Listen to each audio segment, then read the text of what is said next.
সরকারি চাকরি থেকে ইস্তফা দিলেন আখতার আলী। কালিয়াগঞ্জ হাসপাতালে ডেপুটি সুপার পদে ইস্তফা দিলেন তিনি। আরজিকর মেডিকেলে দুর্নীতির অভিযোগ তোলা আখতার আলী ইস্তফা দিলেন ব্যক্তিগত কারণ দেখিয়ে। ডেপুটি সুপারের পদ থেকে পদত্যাগ করলেন তিনি। স্বাস্থ্য অধিকর্তার কাছে ইতিমধ্যেই সেই পদত্যাগপত্র পাঠিয়ে দিয়েছেন আখতার আলী। আরজিকর মেডিকেলের প্রাক্তন ডেপুটি সুপার তিনি। দুর্নীতির অভিযোগে সরব হতেই সরকারি প্রতিহিংসার অভিযোগ তুলছেন তিনি। একের পর এক বদলি, সরকারের বিরুদ্ধে প্রতিহিংসার অভিযোগে সরব হয়েছেন আখতার আলী। কর্মক্ষেত্রে হেনস্থার অভিযোগও করছেন তিনি। পদ থেকে আখতার আলীর ইস্তফা, আখতার আলীর অভিযোগ নিয়ে এখনো পর্যন্ত স্বাস্থ্য দপ্তরের কোনো প্রতিক্রিয়া মেলেনি।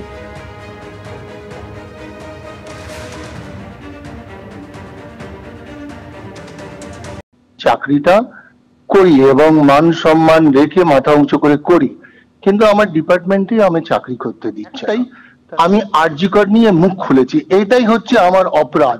এবং আমি আরজিকরের দুর্নীতিকে এক্সপোজ করেছি, এটাই আমার অপরাধ। ওরা মেনে নিয়েছে একদম, মানে কি আমি হচ্ছি ওদের এগেনস্টে, কিন্তু আমি ওদের এগেনস্টে না। এটা আমি এখনো অব্দি বোঝাতে পারিনি আমি দুর্নীতির এগেনস্টে।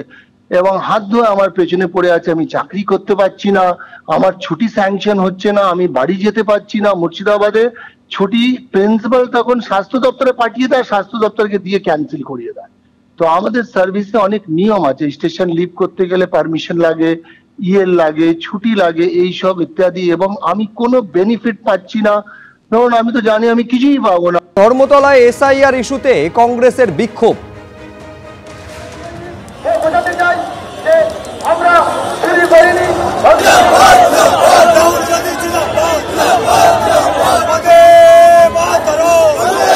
প্রথমে জানিয়ে রাখবো যে যুব কংগ্রেসের বিক্ষোভ এসআইআর কে কেন্দ্র করে, এবং তারা নির্বাচন কমিশন অফিস সেটা ঘেরাও করতে চাইছে।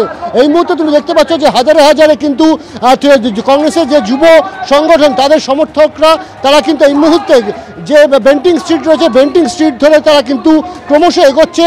এই মুহূর্তে যদিও দাঁড়িয়ে গিয়েছে মিছিল, উদয় ভানু যিনি কিনা এই যুব কংগ্রেসের সর্বোচ্চ নেতা, সেই উদয় ভানু তিনি নিজে নেতৃত্ব দিচ্ছেন।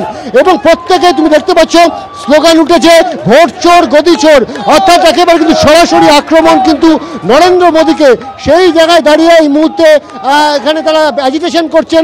এবং তার পাশাপাশি তাদের যেটা বক্তব্য যে নির্বাচন কমিশনকে নিরপেক্ষভাবে তাদেরকে কাজ করতে হবে, সেই নিরপেক্ষভাবে কাজ তারা করছেন না বলেই আজকে কিন্তু সময় এসেছে যখন তাদেরকে নির্বাচন কমিশন অফিস ঘেরাও করতে তারা বাধ্য হচ্ছেন। নির্বাচন কমিশনের যারা কমিশনার তারা বিজেপির কথায় ওঠবোস করছে, এটাই কিন্তু অভিযোগ করছে যুব কংগ্রেস। এবং সে কারণে যেমন বিহারে তারা ইতিমধ্যে এসআইআর এর বিরোধিতা করে তারা কোর্টে গেছে, সেখানে বিক্ষোভ চলছে। দিল্লি সর্বোচ্চ তারা বিক্ষোভ কর্মসূচি নিয়েছে। আজকে কলকাতার বুকে তারা কিন্তু এই কর্মসূচি নিয়েছে।